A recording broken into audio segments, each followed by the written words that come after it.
इस वीडियो के माध्यम से आज हम आप लोगों को बिहार बोर्ड वर्ग 9वीं प्रश्नावली 1.6 का प्रश्न संख्या 1 से बताने वाले हैं। इनसे पिछले वीडियो में हमने प्रश्नावली 1.5 तक देख लिया है। अगर आपने मेरा पिछला वीडियो नहीं देखा है और उसे देखना चाहते हैं तो इस चैनल के प्लेलिस्ट को जाकर आप लोग चेक करें। तो देखिए प्रश्न संख्या 1 में कह रहा है ज्ञात कीजिए, जिसमें ये सभी दिया, इन सभी को क्या करना है, ज्ञात करना है। तो चलिए इनको समझते हैं हम अपने कॉपी में। तो यहाँ पर देखिए अध्याय 1 प्रश्नावली 1.6 और वर्ग है 9वीं। इसमें प्रश्न संख्या 1 में कह रहा है ज्ञात कीजिए। तो इन सभी को क्या करना है, आप लोगों को ज्ञात करना है। तो इन प्रश्नों को समझने से पहले आप लोगों को समझना होगा घातांकों के नियम। अगर घातांकों का नियम अगर आप लोग समझ जाते हैं तो प्रश्नावली 1.6 को आप लोग आसानी से हल कर सकते हैं। तो चलिए समझते हैं घातांकों के नियम। तो यहाँ पर देखिए घातांकों के नियम। इसमें देखिए घातांकों के नियम में पहला है, अगर a की घात m इंटू में a की घात n हो तो हम क्या करते हैं, लिखते हैं a की घात m प्लस n। अब समझते हैं यहाँ पर देखिए नीचे वाले, ये जो देखिए यहाँ पर इसको हम कहते हैं आधार, इंग्लिश में कहते हैं इसको बेस। तो देखिए नीचे वाले को हम क्या कहते हैं, दोनों को, ये दोनों क्या है, आधार है। और इंटू का मतलब ये गुना में है। और इसके ऊपर में a की ऊपर में जो ये m है इसको हम कहते हैं घात। यहाँ पर इसको क्या कहते हैं, घात, या फिर इसी को हम कहते हैं घातांक। तो देखिए a के ऊपर में जो है यहाँ पर m, तो इसको हम किस तरह से पढ़ेंगे, तो इसको हम कहेंगे a की घात m, और यहाँ पर गुना का चिन्ह है तो इसको हम इंटू कहेंगे। तो a की घात m इंटू a की घात ये क्या हो गया, इसके ऊपर है तो n, इसको हम घात पढ़ेंगे। तो a की घात ये n है तो n कहेंगे, a की घात n। तो नीचे वाला संख्या यहाँ पर क्या होता है, ये आधार होता है, और इसके ऊपर जो होता है उसको हम कहते हैं घात।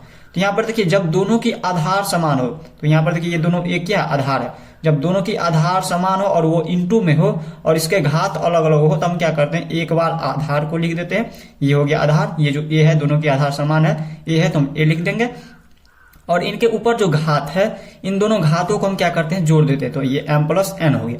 जैसे उदाहरण से समझिए, जैसे यहाँ पर देखिए इसमें दिया है a की जगह पर दिया है 2 और इसके घात m की जगह पर दिया है 3, और इंटू में देखिए यहाँ पर a की जगह पर 2 है। तो यहाँ पर देखिए जब दोनों के आधार समान हो, दोनों के आधार a यहाँ पर भी तो यहाँ पर भी a, तो ठीक इसी प्रकार इसमें भी देखिए यहाँ पर a की जगह पर 2 और a की जगह पर 2, और इनकी घात क्या अलग अलग है, यहाँ पर 3 है और यहाँ पर 5 है। जब दोनों की आधार समान हो तो हम एक बार आधार को लिख देते हैं और इनके घात क्या करते हैं, जोड़ देते हैं। तो 3 प्लस में 5, यहाँ पर जोड़ दिए इन दोनों को, तो यहाँ पर कितना हो गया, इनका आधार हो गया 2 और इन दोनों को जोड़ेंगे तो 5 3 8 हो गया। अब इसी तरह से यहाँ पर दूसरा आप लोगों को घातांकों के नियम में समझना होगा। अगर यहाँ पर दिया हो a की घात m और इन सभी का घात अगर m दिया हो तो हम क्या करते हैं, इनका आधार, ये जो a है ये आधार हो गया, नीचे वाले को हम कहते हैं आधार, और इसके ऊपर जो उसको कहते हैं हम घात। तो यहाँ पर देखिए ये होगी, ये हमारा आधार को हम वैसे ही लिख देते हैं और इनकी घात को क्या करते हैं, गुना कर देते हैं।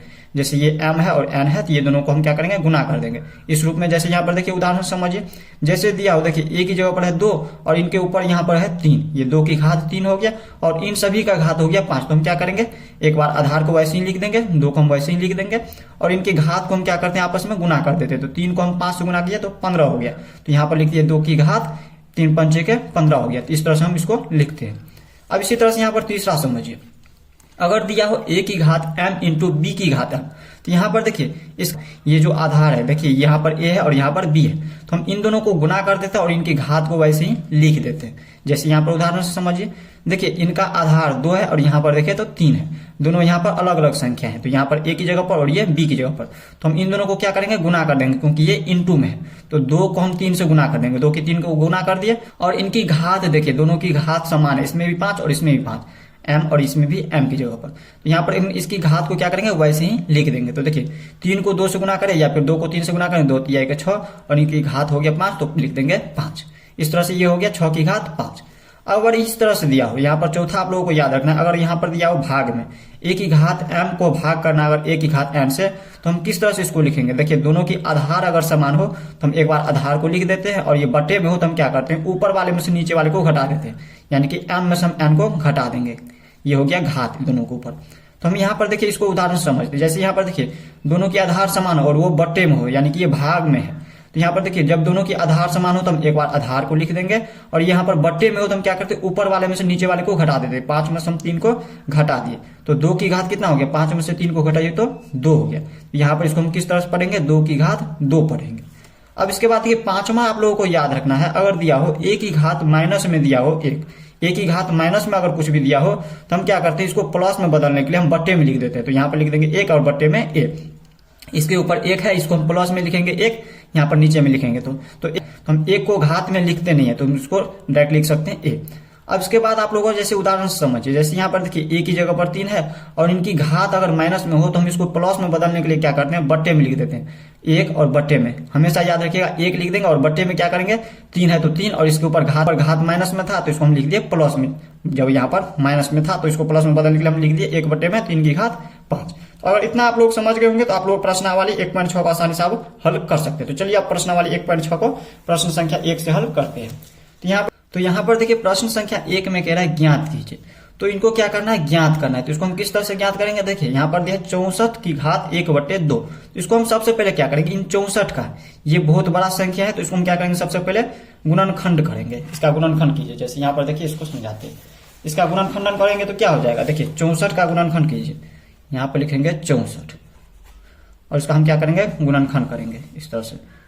सबसे पहले हम 2 से लेंगे, तो 2 से लेंगे तो कितना हो जाएगा, 2 यहाँ पर 4 का हाफ हो गया, आधा हो गया 2, और 6 का आधा हो गया 3। फिर यहाँ पर 2 से करेंगे तो कितना हो जाएगा, 16 दूनी के 32। फिर 2 से करेंगे तो 8 दूनी के 16। फिर 2 से लेंगे तो यहाँ पर 4। फिर 2 से करेंगे तो 2 दूनी के 4। फिर 2 से करेंगे तो 1। तो यहाँ पर देखिए इसका गुणनखंड कितना हो गया, 64 का गुणनखंड। देखिए गुणनखंड का मतलब जो खंडित रूप में हो, जैसे यहाँ पर देखिए 2 गुने 2 गुने 2 गुने 2 गुने 2 कितनी बार है, 1 2 3 4 5 6 बार, 1 2 3 4 5, 2 2 4 5 और 1 6 बार।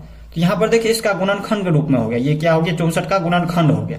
तो इस रूप में हम लिख देंगे और इसी को हम क्या लिख सकते हैं, यहाँ पर देखिए ये 64 बराबर है, 64 बराबर इतना है, तो 64 बराबर इतना है, तो इसी को हम इस तरह से भी लिख सकते हैं 2 की घात 6।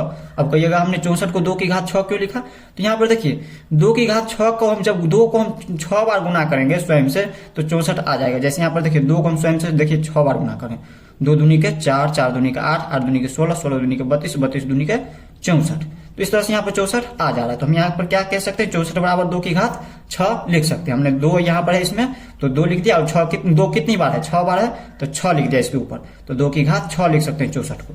यहाँ पर लिख देते हैं 64 को जगह पर हम लिख देते हैं 2 की घात 6, 64 की जगह पर हम लिख देते हैं 2 की घात 6। और इसके ऊपर 64 के ऊपर था तो 64 के ऊपर कितना है 1/2, तो हम इसको 64 को लिखे 2 की घात 6 और इसके ऊपर 1/2 है तो लिख दीजिए 1/2। इतना हमने इसको लिख दिया। अब हम क्या करेंगे, इसमें पीछे बराबर का चिन्ह लगाइए।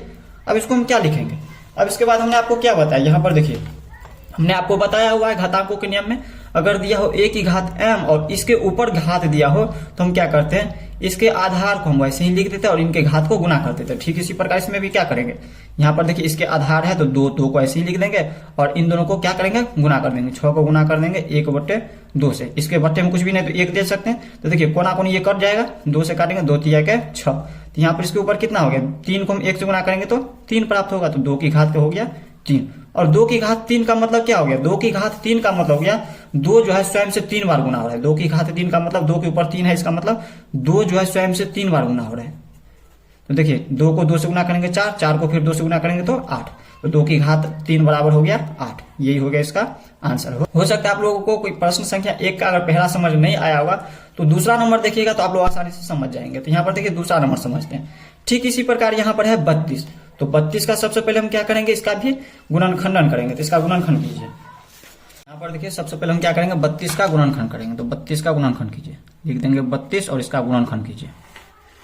2 से लेंगे तो यहाँ पर कितना हो जाएंगे, 16 दूनी के 32, 16, फिर 16 का आधा 8, फिर 2 से लगाए तो 8 का आधा 4, फिर 2 से लगाए तो 2 दूनी के 4, फिर 2 से लगाए तो 1।